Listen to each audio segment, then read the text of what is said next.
Bismillahirrahmanirrahim. Dear students, welcome to the lecture number 6 of control system. आज के contents देखते हैं। सबसे पहले कंटेंट में हमारे पास आएगा rotational mechanical system. Previous lecture में हम लोगों ने कुछ एग्जांपल्स की थी रोटेशनल मैकेनिकल सिस्टम्स की, उसी को कंटिन्यू करेंगे। इसमें हम लोग देखेंगे इंस्पेक्शन मेथड को हम लोग रोटेशनल मैकेनिकल सिस्टम्स के ऊपर कैसे इंप्लीमेंट करके ट्रांसफर फंक्शंस फाइंड आउट कर सकते हैं। सेकंड जो हमारे पास आज का टॉपिक होगा वो है सिस्टम विद गियर्स। अगर आपके पास ऐसे सिस्टम आ जाए, ऐसे मैकेनिकल सिस्टम आ जाए जिनके अंदर गियर्स इन्वॉल्व हों, तो उनसे आप लोगों ने ट्रांसफर फंक्शन कैसे फाइंड आउट करना है। अच्छा जी, अब प्रीवियस लेक्चर में जो हम लोगों ने एग्जांपल की थी उसी को अगर हम लोग चेक करें और उस पर देखें हम लोग इंस्पेक्शन मेथड कैसे इंप्लीमेंट करेंगे, तो ये उसकी इक्वेशंस थी। ये जो आपके पास दो इक्वेशंस आती हैं, इक्वेशन नंबर 1 थी आपके पास, और ये बेसिकली आपके पास क्या थी, इक्वेशन नंबर 2 थी। ये दो इक्वेशंस हमारे पास आई थी जब हम लोगों ने रोटेशनल मैकेनिकल सिस्टम को सॉल्व किया था। अब अगर इसके लिए हम लोग इंस्पेक्शन मेथड लिखें तो सेम वही मेथड है जो आपके पास मैकेनिकल सिस्टम के केस में था। ये भी होगा अगर आप लोग पहले मास को J1 को अगर आप लोग रेफरेंस ले रहे हैं, तो यहाँ अगर आप लोग देखें तो आपके पास θ1 जो है ये आपके पास क्या है, पॉजिटिव है। क्यों? क्योंकि आपके पास J1 जो मास 1 था उसको हम लोग रेफरेंस ले रहे हैं। तो इसमें भी सेम वही है कि sum of impedances connected to the motion of motion at θ1 के साथ जितने भी इम्पिडेंसेस अटैच हैं उन सब के मोशन को हम लोग क्या करेंगे, यहाँ पे उन सब के इम्पिडेंसेस को हम लोग सम कर देंगे। तो अगर आपके पास वो फिगर मौजूद हो तो उस फिगर में आप देख सकते हैं कि आपके पास कौन कौन से वहाँ पे एलिमेंट्स मौजूद थे, इम्पिडेंसेस मौजूद थी। एक आपके पास J1 था, उसका अपना इनर्शिया, एक D1 अटैच था और K अटैच था। ठीक है, सिमिलरली माइनस साइन फार्मूले वाला आ गया। अब आपने क्या करना है, θ1 और θ2 के दरमियान यानी J1 और J2 के दरमियान में जो कॉमन इम्पिडेंसेस थी उनको लिख देना। ये माइनस साइन फार्मूले वाला आ गया। और अब कॉमन अगर मैं देखूँ तो उन दोनों में कॉमन सिर्फ K था। ठीक है, आप is equal to sum of applied torque at θ1। तो θ1 पे आपने क्या देखा था कि T ऑफ एस एक टार्क अप्लाई हुई थी। ठीक है, तो यहाँ से आपके पास क्या आ जाएगा, इक्वेशन नंबर 1 आ जाएगी यूजिंग इंस्पेक्शन मेथड। सिमिलरली जब मैं सेकेंड इक्वेशन के लिए लिखूंगा तो मेरे पास θ2 रेफरेंस आ जाएगा। तो यहाँ पे θ2 की वैल्यू मैंने क्या किया, पॉजिटिव किया। तो क्या है, sum of impedances connected to the motion at θ2। θ2 के साथ आपने देखना है कि जितनी भी इम्पिडेंसेस अटैच्ड होंगी उनको आप लोगों ने क्या कर देना है, सम कर देना है। तो अगर आपके पास वो फिगर है तो उसमें देखें तो आपके पास उसका इनर्शिया था, आपके पास एक डैम्पर लगा हुआ था, एक स्प्रिंग लगा हुआ था, किसके साथ, मास 2 J2 के साथ। तो उन सबको हमने ऐड करके यहाँ पे लिख दिया और मल्टीप्लाई कर दिया उसकी डिस्प्लेसमेंट के साथ। माइनस फार्मूले वाला आ गया। अब आपने देखना है θ2 को जब θ1 के साथ कंपेयर करोगे तो इन दोनों के दरमियान में जो कॉमन इम्पिडेंस है वो देख लेंगे। तो अगर आप लोग उस फिगर को देखो तो वहाँ आपके पास सिर्फ K जो था वो कॉमन था इन दोनों के दरमियान में, is equal to sum of applied torque. तो अप्लाइड टार्क आपके पास J2 पे कितनी थी, कोई भी नहीं थी। तो ये टर्म आपके पास क्या होगी, 0 हो गई। तो यहाँ से आपके पास क्या आ गई, इक्वेशन नंबर 1 और इक्वेशन नंबर 2 आ गई यूजिंग इंस्पेक्शन मेथड। तो आप देखें कि आपके पास सेम इक्वेशन आएगी जो आपने प्रीवियसली डिटेल मेथड में सॉल्व किया था। अब हम देखते हैं एक एग्जांपल। इस एग्जांपल को हम लोग करेंगे इंस्पेक्शन मेथड के साथ। इस केस में आपके पास 3 मासेस हैं, J1 J2 J3। अगर मैं पहली इक्वेशन आपको बना के बताऊँ इंस्पेक्शन मेथड से, तो पहली इक्वेशन जब भी मैं बनाऊंगा तो मेरे पास जो पहली एग्जांपल आएगी वो किसके, पहला मास क्या आएगा, पहली इक्वेशन आएगी वो J1 की इक्वेशन आएगी। तो J1 की इक्वेशन अगर मैं लिखना चाहूँ तो सबसे पहले क्या होगा कि जी पॉजिटिव साइन के साथ J1 के साथ जितनी भी इम्पिडेंसेस अटैच है उनको सम कर दें। तो अगर यहाँ पे मैं देखूँ तो J1 के साथ कौन कौन सी इम्पिडेंस अटैच है, एक K अटैच है, एक D1 अटैच है और एक इसका अपना इनर्शिया अटैच है। तो जब मैं इसकी इक्वेशन लिखूंगा तो मैं इसकी इक्वेशन कैसे लिखूंगा, D1S plus K plus M1S square multiply by इसका अपनी डिस्प्लेसमेंट। ठीक हो गया, माइनस साइन फार्मूले वाला आ जाएगा। अब मैंने क्या करना है, कंपेयर करना है J1 को J2 के साथ। माइनस साइन माइनस J1 और J2 के दरमियान में जो कॉमन चीज़ लगी हुई है उसकी इम्पिडेंस। कॉमन क्या चीज़ लगी हुई है, सिर्फ K लगा हुआ है।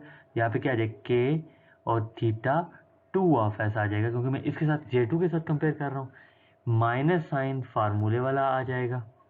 ठीक है, अब मैंने कंपेयर किससे करना है, J1 को J3 के साथ कंपेयर करना है, J1 को J3 के साथ कंपेयर करना है। और मैंने देखना है इन दोनों में कॉमन क्या चीज़ है। तो अगर मैं यहाँ पे फिगर को देखूँ तो इस केस में मेरे पास कोई भी चीज़ इन दोनों के दरमियान में कॉमन नहीं है क्योंकि बीच में एक मास आ रहा है मास आने की वजह से इन दोनों के दरमियान में कोई इम्पिडेंस कॉमन नहीं है। इम्पिडेंस से मुराद क्या है? स्प्रिंग, डैम्पर, फ्रिक्शनल फोर्सेस या उसका इनर्शिया या इस किस्म की चीज़ें। तो यहाँ पे अगर मैं देखूँ J1 और J3 के दरमियान में कोई भी चीज़ कॉमन नहीं है, क्योंकि बीच में आपके पास क्या है? मास आ गया है। कोई भी चीज़ से मुराद कि कोई भी इम्पिडेंस कॉमन नहीं है। तो यहाँ पे ये टर्म क्या हो जाएगी? ज़ीरो इज इक्वल टू, अब मैंने क्या करना है, J1 पे देखना है कोई टार्क अप्लाई हुई है कि नहीं हुई। तो यहाँ पे देखो, तो ये J1 पे T ऑफ T अप्लाई हुई है। तो यहाँ पे मैंने क्या लिख दूँगा? T of S, sum of all applied torques on J1। तो ये मेरे पास क्या आ जाएगी? इक्वेशन नंबर 1 आ जाएगी। सिमिलरली अगर मैं इक्वेशन नंबर 2 को लिखूँ, तो इक्वेशन नंबर 2 के केस में इंस्पेक्शन मेथड से इक्वेशन नंबर 2 मेरे पास क्या बनेगी? अब मेरे पास रेफरेंस क्या है? इक्वेशन नंबर 2 मेरे पास रेफरेंस है, तो इट मीन्स कि मेरे पास इक्वेशन नंबर 2 क्या आएगी? प्लस साइन के साथ आएगी। तो इक्वेशन नंबर 2 के पहले क्या है कि आपके पास J2 के साथ जितनी भी इम्पिडेंसेस अटैच्ड हैं उन सब का सम कर लें। तो यहाँ पे अगर मैं इसका सम करूँ तो क्या क्या सम आएगा? एक तो इसका अपना इनर्शिया अटैच, ओ सॉरी पिछले केस में मैंने m लिखा था, ये बेसिकली J है, अच्छा उसे करेक्ट कर लीजिएगा। J2s स्क्वेयर प्लस ये आपके पास एक k आपको नज़र आ रहा है इसके साथ अटैच है, ये D2 इसके साथ अटैच नज़र आ रहा है आपको। तो ये क्या हो जाएगा? D2s प्लस k, और इसका क्या आएगा? डिस्प्लेसमेंट किसकी आएगी? J2 की आएगी, क्योंकि J2 आपके पास क्या है? रेफरेंस है। तो देखें रेफरेंस होने की वजह से ये क्या साइन आया? पॉजिटिव साइन यहाँ पे आपके पास J2 की वजह से आया, क्योंकि J2 रेफरेंस है। माइनस फार्मूले वाला आ गया। अब मैंने देखना है कि J2 और J1 के दरमियान रेफरेंस क्या, सॉरी कॉमन इम्पिडेंस क्या है। तो यहाँ अगर मैं देखूँ तो मेरे पास कॉमन क्या है? K कॉमन है, K, और डिस्प्लेसमेंट किसकी आएगी? जिसके साथ मैं कंपेयर कर रहा हूँ, J1 के साथ कंपेयर कर रहा हूँ, तो J1 की डिस्प्लेसमेंट क्या है? θ1 है। अच्छा जी, नेक्स्ट स्टेप में मैंने क्या करना है? माइनस साइन ये मेरे पास फार्मूले वाला आ जाएगा। अब मैंने J2 और J3 को आपस में कंपेयर करना है। तो जब मैं आपस में कंपेयर करूंगा, देखूंगा इन दोनों में कॉमन चीज़ क्या है आपके पास? D2 कॉमन है। तो यहाँ पे क्या आ जाएगा? माइनस D2s, ये इसकी इम्पिडेंस है ना, मल्टीप्लाई बाय θ3 ऑफ S, जो कि उसकी डिस्प्लेसमेंट है, किसकी? J3 की, is equal to sum of all the applied torques on J2। यहाँ अगर मैं देखूँ तो J2 के ऊपर कोई टार्क अप्लाई हो रही है?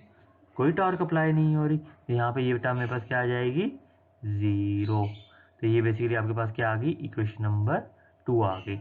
इंस्पेक्शन मेथड से आपको चीज़ें बहुत आसानी के साथ फाइंड आउट हो जाएंगी। जहाँ आपका 15 से 20 मिनट लगेंगे क्वेश्चन के ऊपर, जब आप इंस्पेक्शन मेथड को यूज़ करोगे तो आप लोग हार्डली 3 से 4 मिनट के अंदर आप लोग इस क्वेश्चन को सॉल्व कर सकते हो। अब इसी तरह मैं थर्ड इक्वेशन बनाता हूँ थर्ड मास के केस के लिए। तो थर्ड मास के लिए मेरे पास क्या चीज़ आ जाएगी? जब भी थर्ड मास आया, थर्ड मास मेरे पास क्या है? J3। तो अब जब J3 मेरे पास रेफरेंस है तो यहाँ पे साइन क्या आएगा? पॉजिटिव। और मैंने देखना है कि J3 के साथ जो जो चीज़ें अटैच्ड हैं, जो जो इम्पिडेंसेस अटैच हैं, उनको सम कर लेना है। तो क्या क्या अटैच है? D2 अटैच है, D3 अटैच है, और इसका अपना इनर्शिया अटैच है। तो ये मेरे पास क्या आ जाएगा? J3s स्क्वेयर प्लस, अगर मैं s को कॉमन ले लूँ, D2 plus D3 into S, ये चीज़ आ गई, और मल्टीप्लाई बाय इसी की अपनी डिस्प्लेसमेंट, ठीक है, माइनस, ये माइनस साइन किसका है? फार्मूले वाला है। अब मैंने देखना है कि कंपेयर किसके साथ करना है। तो J3 को पहले मैं कंपेयर कर लेता हूँ, चलो J1 के साथ। तो जब मैं J3 और J1 को कंपेयर करूँगा तो आपने पहले भी देखा था प्रीवियसली भी, इन दोनों के दरमियान कॉमन कोई इम्पिडेंस नहीं लगी हुई, क्योंकि बीच में एक मास भी है।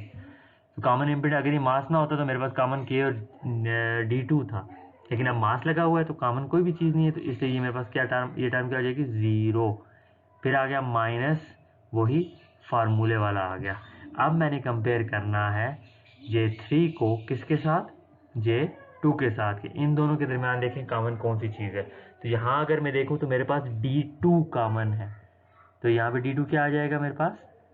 ये आ जाएगा D2, चेंज कर देता हूँ, ये आपके पास आ जाएगा D2s, और डिस्प्लेसमेंट किसकी आएगी? θ2 ऑफ s की आ जाएगी, इज इक्वल टू J3 के ऊपर अगर आप देखें कोई फोर्स अप्लाई हो रही है, सॉरी कोई टार्क अप्लाई हो रही है? नहीं हो रही। तो इसका मतलब ये आपके पास क्या आ जाएगी? ज़ीरो।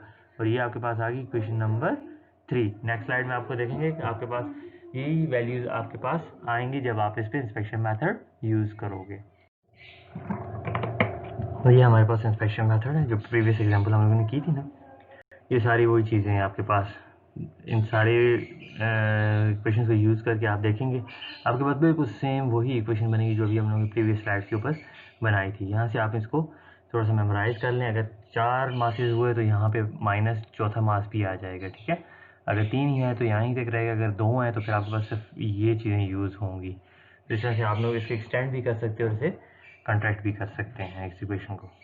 अगर आप प्रीवियस एग्जांपल्स जो हम लोगों ने की थी इंस्पेक्शन मेथड के साथ, ये देखें वही सारी की सारी इक्वेशंस आपके पास बनी हैं जो हम लोगों ने वहाँ पे बनाई थी।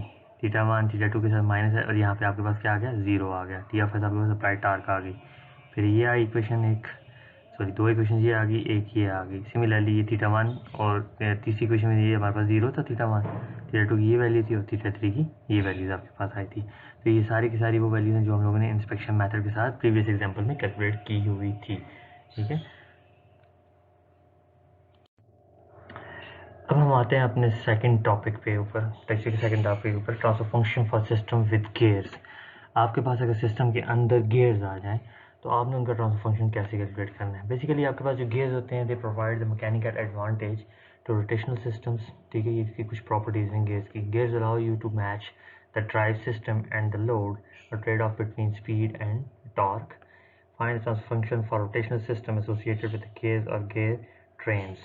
Backlash, which occurs because of the velocity fit between two matched gears. Basically backlash जो आपके पास होता है ये आपके पास नॉन लीनियरिटी होती है gears के अंदर। जब आपके पास gears लूजली कनेक्टेड होते हैं तो थोड़ा सा जर्क जो आता है वो बेसिकली बैकलैश की वजह से आपके पास आ रहा होता है। We assume that there is no backlash and find the transfer function for rotational system associated with gears or gear trains. हम लोग अपने सिस्टम के अंदर ये ज्यूम करेंगे कि हमारे पास बैकलैश का जो फिनोमेना है या जो आपके पास नॉन लीनियरिटी आती है वो बेसिकली इसके अंदर मौजूद नहीं है, ठीक है। तो हम लोग इसे रियली नहीं कंसिडर करेंगे कि किसी किस्म की कोई नॉन लीनियरिटी इस सिस्टम के अंदर मौजूद नहीं।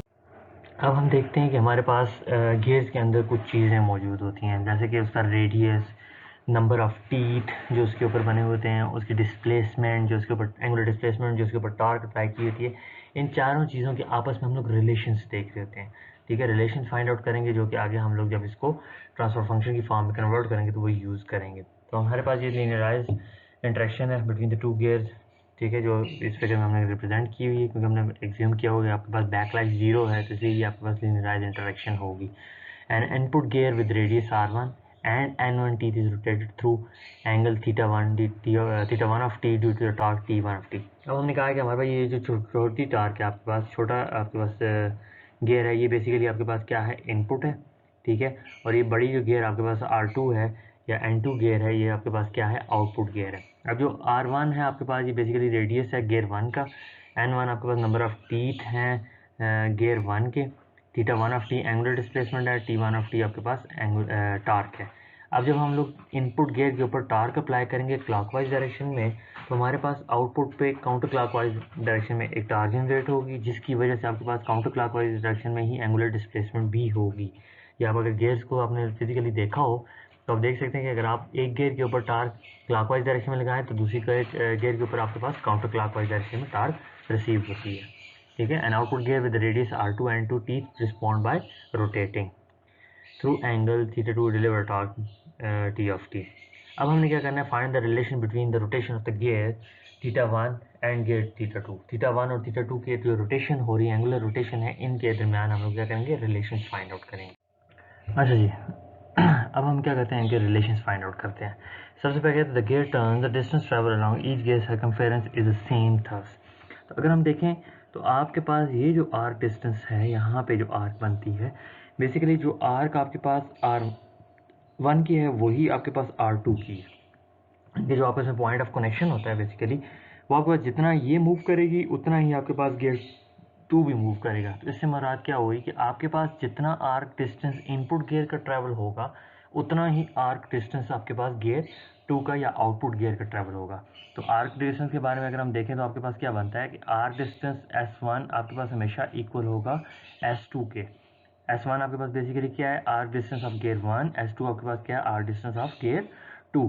तो बेसिकली आर्क डिस्टेंस होता किसके बराबर है, R into theta, angular displacement into radius of the gear. ये बेसिकली आपके पास क्या होता है, आर्क डिस्टेंस होता है। तो जब गियर के केस आ गया तो जितना आर्क डिस्टेंस आपके पास इनपुट गियर ट्रेवल करेगी उतना ही आर्क डिस्टेंस आपके पास आउटपुट गियर ट्रेवल करेगी।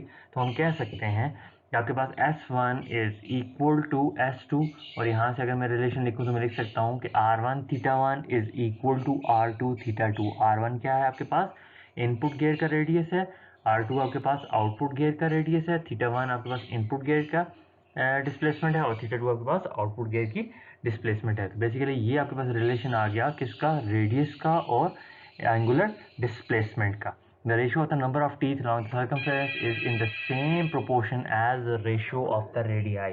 अगर इसको मैं लिखूँ उस तरह से रेशो की फॉर्म में, इनको अगर हम रेशो की फॉर्म में लिखें, बेसिकली रेशो की फॉर्म में अगर लिखें तो क्या हो जाएगा मेरे पास, R1 divided by R2 is equal to theta 2 divided by theta 1। या ऐसे मैं दूसरी तरह से लिखूँ तो ये मेरे पास क्या बनेगा, R2 divided by R1 is equal to theta 1 divided by theta 2। तो बेसिकली ये मेरे पास किसकी फॉर्म में आ जाएगा, रेशो की फॉर्म में सारे के सारे रिलेशन आपके पास आ जाएंगे। ठीक हो गया, दो क्वांटिटीज़ का हमारे पास रिलेशन आ गया, यानी एंगुलर डिस्प्लेसमेंट और रेडियस का रिलेशन मेरे पास आ गया। अब रह गया हमारे पास नंबर ऑफ टीथ रह गए, आपके पास नंबर ऑफ टार्क रह गई। So the ratio of the angular displacement of the gear is inversely proportional to the ratio of the number of teeth. जिसे आप रेशो की फॉर्म लिखोगे तो आपके पास वो इनवर्सली प्रोपोर्शनल होंगे। अब अगर मैं देखूँ, मैं कहूँ कि मेरे पास जो नंबर ऑफ टीथ हैं उनका साइज़ फिक्स्ड है, ठीक है, उनका साइज़ वेरी नहीं कर रहा, ना ही आपके पास इनपुट गियर का साइज़ वेरी कर रहा है, ना ही आपके पास आउटपुट गियर का साइज़ वेरी कर रहा है। तो आप कह सकते हैं कि आपके पास जो नंबर ऑफ़ टीथ हैं, या जो आपके पास गियर 1 और गियर 2 के जो रेडियसेस हैं वो डिपेंड कर रहे हैं आपके टीथ के ऊपर। अगर साइज़ उनका सेम है, सेम साइज़ में अगर फॉर एग्जांपल मेरे पास रेडियस R1 के ऊपर 100 अगर टीथ हैं, ठीक है, तो R2 के ऊपर अगर 200 टीथ हैं, तो मैं कह सकता हूँ अगर मैं 200 से 400 करूँगा तो डेफिनेटली R2 का रेडियस भी बढ़ जाएगा। R1 के अगर 100 टीथ हैं, 100 से मैं अगर 200 टीथ करूँगा तो मेरे पास R1 का रेडियस भी डबल हो जाएगा। तो अगर आपके पास टीथ का साइज़ सेम है तो फिर मैं कह सकता हूँ कि जी मेरे पास डायरेक्टली प्रोपोर्शनल है, कि आपके पास जो रेडियस है वो डायरेक्टली प्रोपोर्शनल होगा नंबर ऑफ़ टीथ के, अगर आपके पास टीथ का साइज़ सेम रहता है। तो अगर R1 की अगर मैं बात करूँ तो R1 डिपेंड कर रहा है N1 के ऊपर, R2 डिपेंड कर रहा है N2 के ऊपर। नंबर ऑफ़ टीथ बढ़ते जाएंगे आपका रेडियस बढ़ता जाएगा, नंबर ऑफ़ टीथ कम होते जाएंगे आपका रेडियस कम होता जाएगा। तो आपके पास अगर मैं इनका रिलेशन लिखूँ तो मैं कह सकता हूँ कि आपके पास जो रेडियस का रिलेशन है वो डायरेक्टली प्रोपोर्शनल है आपके पास नंबर ऑफ़ टीथ के ऊपर। ठीक है, R1 डिवाइड बाई R2 की रेशो इक्वल होती है N1 डिवाइड बाई N2 के। अब हमें पता है कि आपके पास R1 और R2 का रिलेशन क्या है, वो थीटा के साथ है। तो मैं एग्जैक्टली इन तीनों टर्म्स को एक साथ लिख सकता हूँ कि मेरे पास जो ओवरऑल रिलेशन बन गया वो ये बन गया। यानी इससे मुझे ये पता लगता है कि मेरे पास एंगुलर डिस्प्लेसमेंट का और नंबर ऑफ़ टीथ का रिलेशन मौजूद है, मेरे पास एंगुलर डिस्प्लेसमेंट और रेडियस का रिलेशन मौजूद है, मेरे पास रेडियस और नंबर ऑफ़ टीथ का रिलेशन मौजूद है। तो तीन रिलेशंस मेरे पास आ गए जो मैंने बेसिकली इसमें फाइंड कर रहा हूँ ना। मैंने प्रीवियस स्लाइड में बताया ना, आपके पास टीथ हैं, एंगुलर डिस्प्लेसमेंट है, रेडियस है, आपके पास टार्क है, आपने उन सब के रिलेशंस फाइंड आउट करने हैं। तो ये बेसिकली हम लोग क्या कर रहे हैं, इनकी रिलेशन फाइंड आउट कर रहे हैं। अब हमारे पास जो रिलेशन आ गया, आपके पास आर का रिलेशन आ गया, आपके पास एन का रिलेशन आ गया, आपके पास थीटा का रिलेशन आ गया। चौथी चीज़ जो बचती है वो आपके पास बचती है टार्क। अब हम देखते हैं कि टार्क का रिलेशन इन तीनों के साथ या इनमें से किसी एक के साथ भी अगर आ जाए तो हम लोग उन तीनों के साथ इसका रिलेशन ड्राइव कर सकते हैं, क्योंकि आपके पास वो सारे के सारे एक दूसरे के साथ क्या है, इंटरलिंक्ड हैं। तो हमने ये एज्यूम किया था कि हमारे पास जो गेयर्स हैं वो लॉसलेस हैं। अब अगर गेयर लॉसलेस हैं तो इसका मतलब है जो गेयर 1 पे एनर्जी होगी वो टोटली कन्वर्ट हो जाएगी या इक्वल होगी आपके पास गेयर 2 के ऊपर। ठीक है, तो ट्रांसलेशनल एनर्जी जो होती है वो बेसिकली होती है फोर्स टाइम डिस्प्लेसमेंट के, ठीक है, F इंटू एक्स के इक्वल होती है।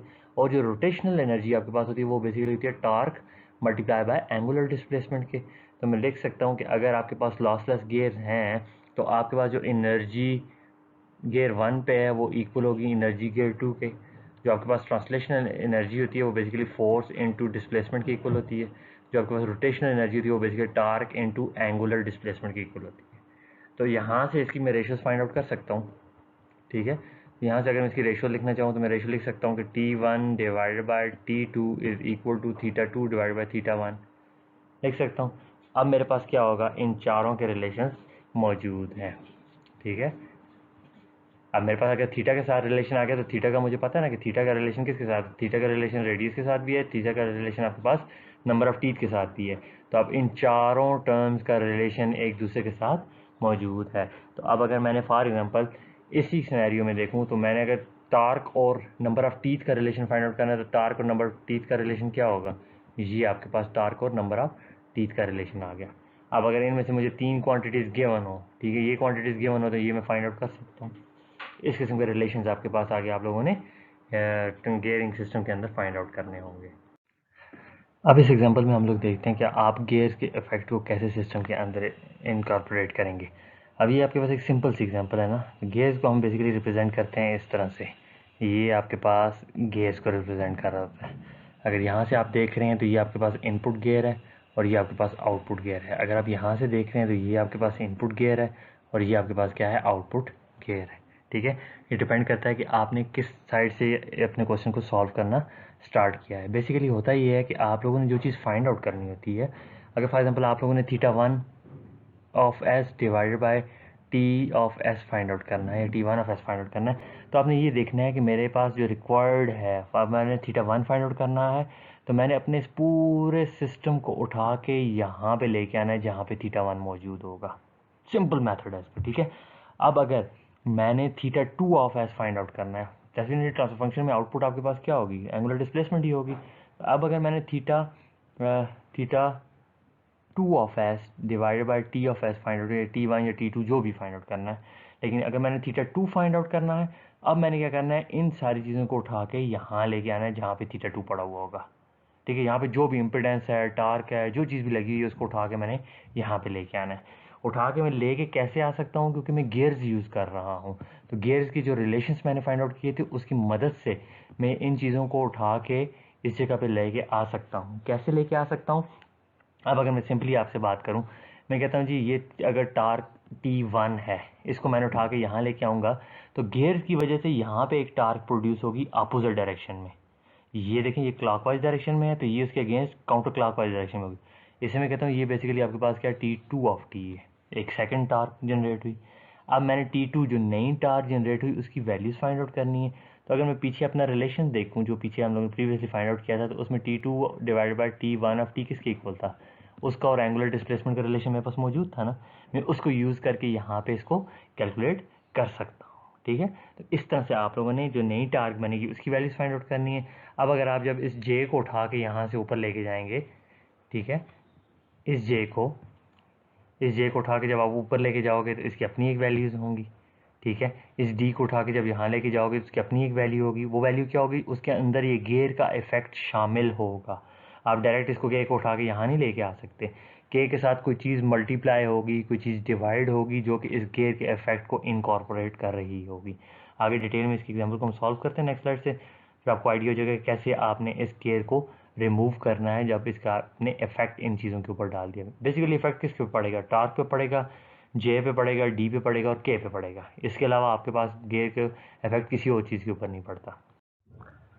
अच्छा जी, अब इस सिनेरियो को अगर देखें जो प्रीवियस पिक्चर में हमने देखा था, हमने क्या किया है, अब T1 को उठा के नीचे ले आए हैं कहाँ पे, जहाँ पे हमारे पास थीटा 2 मौजूद था।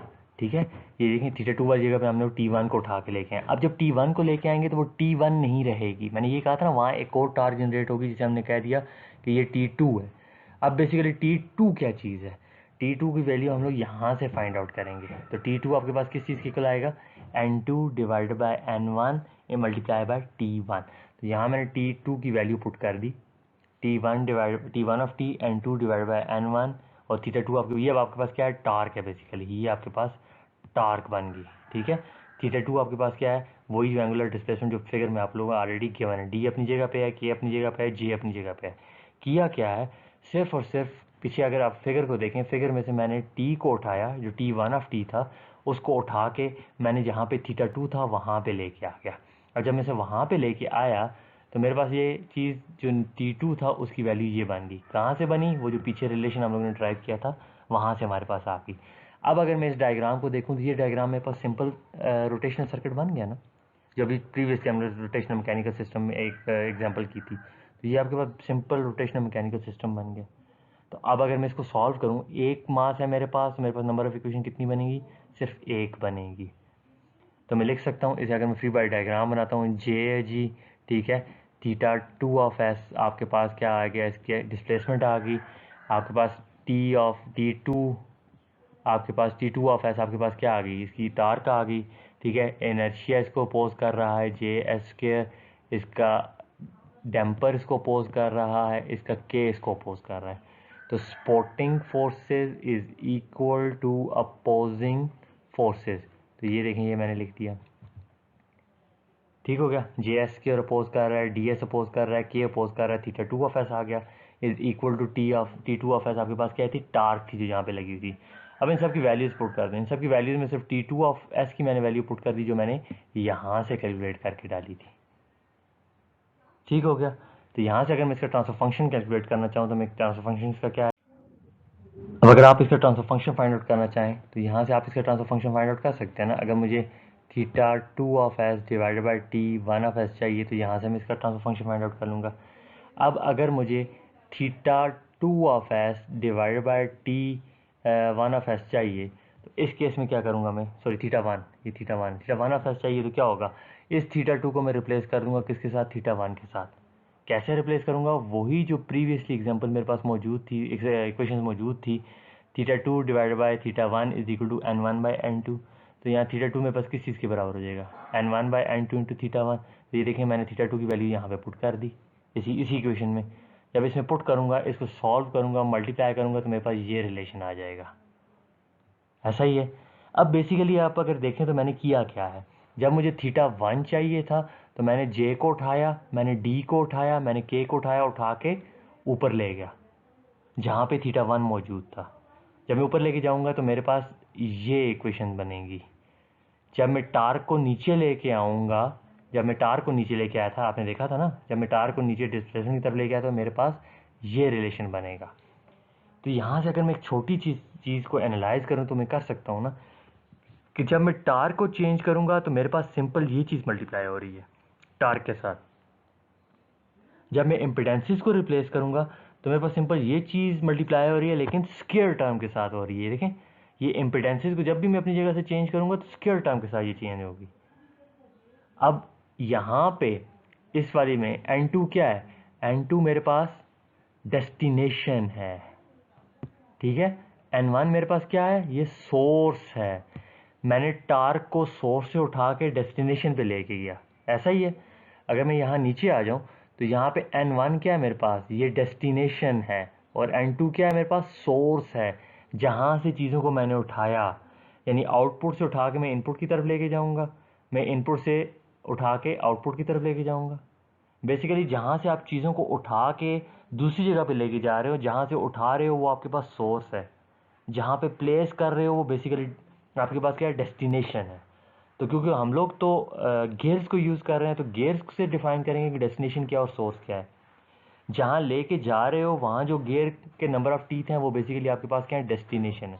जहाँ से उठा के लेके जा रहे हो वो आपके पास बेसिकली क्या है, सोर्स है। तो ये बेसिकली जो गेम है वो ये सोर्स और डेस्टिनेशन टीथ की है, ठीक है। आगे हम डिफाइन करते हैं इसको कि कैसे सोर्स और डेस्टिनेशन को हम लोग मल्टीप्लाई। अब ये हमारे पास एक generalize result, we can make the following statement. इससे हमें क्या चीज़ मिलती है, rotational mechanical impedances can be reflected through gears train by multiplying the mechanical impedances by the ratio।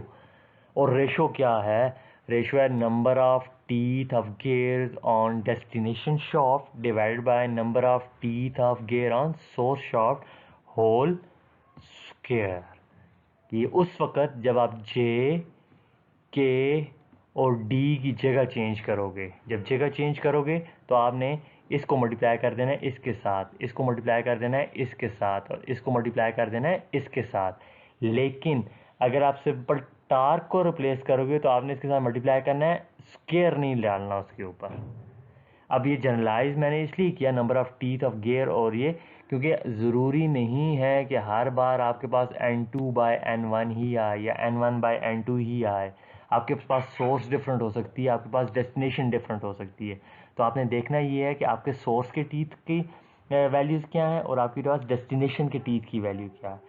याद रखो, जहाँ से ओरिजिनल चीज़ को उठाओगे वो सोर्स होगी, जहाँ ये जे के डी को जाके मैं प्लेस करूँगा वो मेरे पास डेस्टिनेशन होगी। सिमिलरली अगर मैं टार्क को अपनी जगह से चेंज कर रहा हूँ तो टार्क जहाँ से उठाऊँगा वो सोर्स होगी, जहाँ जाके प्लेस करूँगा वो डेस्टिनेशन होगी। तो वहाँ आपने उनके टीथ को देखना है कि कौन से सोर्स के टीथ हैं और कौन से आपके पास डेस्टिनेशन के टीथ हैं। अभी हमारे पास एक एग्जांपल है ना, अब इसमें हम लोग ने जो ट्रांसफर फंक्शन फाइंड आउट करना है वो बेसिकली करना है theta 2 of S divided bye T 1 of S. अब मैंने आपसे ये कहा था कि पहला स्टेप आपने देखना है कि आपने फाइंड क्या करना है। बेसिकली मैंने थीटा 2 फाइंड आउट करना है ट्रांसफर फंक्शन के अंदर, तो थीटा 2 मेरे पास इस फिगर के अंदर किसी का मौजूद है, तो ये मेरे पास थीटा 2 पड़ा हुआ है। ठीक है, तो मैं क्या करूँगा, इन सारी चीज़ों को उठाऊँगा, उठा के यहाँ पे पुट करूँगा। तो जब मैं इन सारी चीज़ों को उठा के यहाँ पे पुट कर रहा हूँ तो ये मेरे पास जो पोजीशन है ये क्या है, सोर्स है।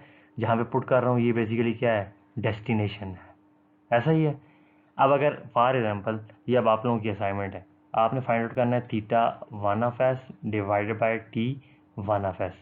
जब आप ये फाइंड आउट करोगे तो अब आपने क्या करना है, देखना है कि थीटा 1 कहाँ पे है। तो थीटा 1 आपके पास यहाँ पे है, तो इसका मतलब ये हुआ कि मैंने इन तीनों चीज़ों को उठाना है, उठा के यहाँ लेके आना है। ठीक है, तो अब मेरे पास क्या हुआ, जहाँ से मैं उठा रहा हूँ ये मेरे पास सोर्स हो गया, जहाँ पे प्लेस कर रहा हूँ ये मेरे पास डेस्टिनेशन होगी। तो अब वो जो डेस्टिनेशन डिवाइड बाय सोर्स वाला टीथ था तो उसमें क्या होगा, यहाँ आपने n1 को मल्टीप्लाई कर देना है, n1 बाई n2 को मल्टीप्लाई कर देना है स्क्वायर टर्म के साथ j2 के साथ, आपने d2 के साथ इसको मल्टीप्लाई कर देना है, कि आपने k2 के साथ इसको मल्टीप्लाई कर देना है। ठीक है, लेकिन जो अभी हम लोग एग्जांपल करेंगे, जो हमें अभी क्वेश्चन में उसने पूछा वो ये आपकी होम प्रैक्टिस प्रॉब्लम है। ठीक है, ये थीटा 1 वाला, ये वाला आपका होम प्रैक्टिस प्रॉब्लम है। अब अगर हम लोगों ने theta 2 of S find out करना है तो थीटा 2 के केस में हमने इन सारी चीज़ों में क्या है, J1 है, D1 है और T1 है। थीटा तो ऑलरेडी आपके पास वहाँ पे मौजूद है। अब ये सोर्स है, ये डेस्टिनेशन है, तो टार्क के साथ मैंने किसको मल्टीप्लाई कर देना है, डेस्टिनेशन डिवाइडेड बाय सोर्स। और D1 के साथ मैंने किसको मल्टीप्लाई करना है, destination divided by source whole square.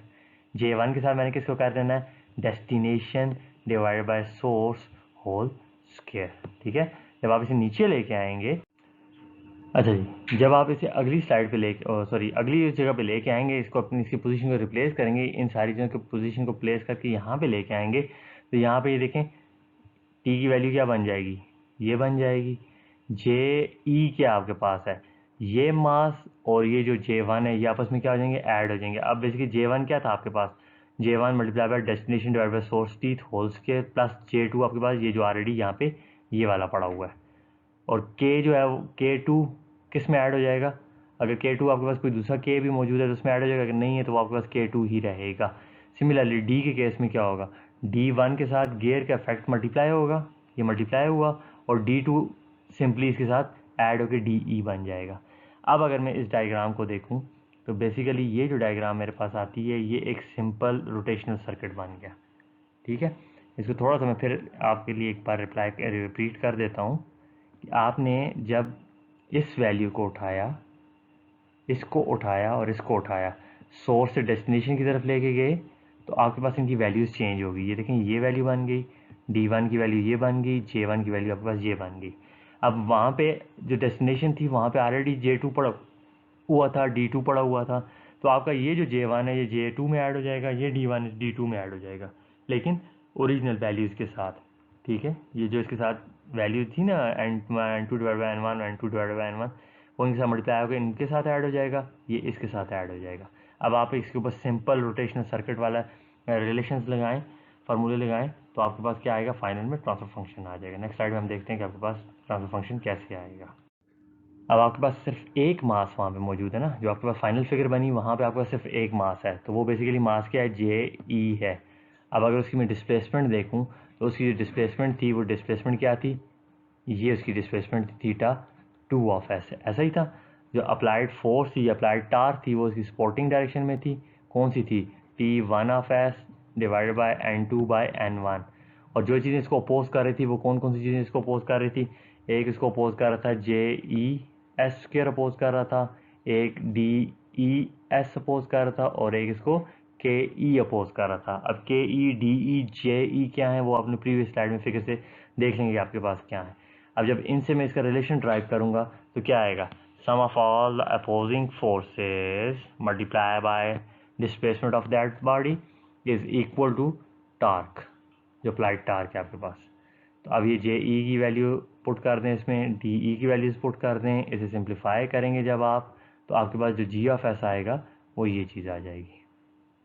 ठीक है, ये आपके पास बेसिकली आ गया transfer function of that system. Block diagram में अगर रिप्रेजेंट करते हैं तो ये आपके पास इनपुट है, ये आपके पास आउटपुट है, ये आपके पास क्या है, जी ऑफ एस ट्रांसफर फंक्शन है। अब आप लोगों ने करना क्या है, ये तो आपके पास क्या था, theta 2 of S divided bye T 1 of S था।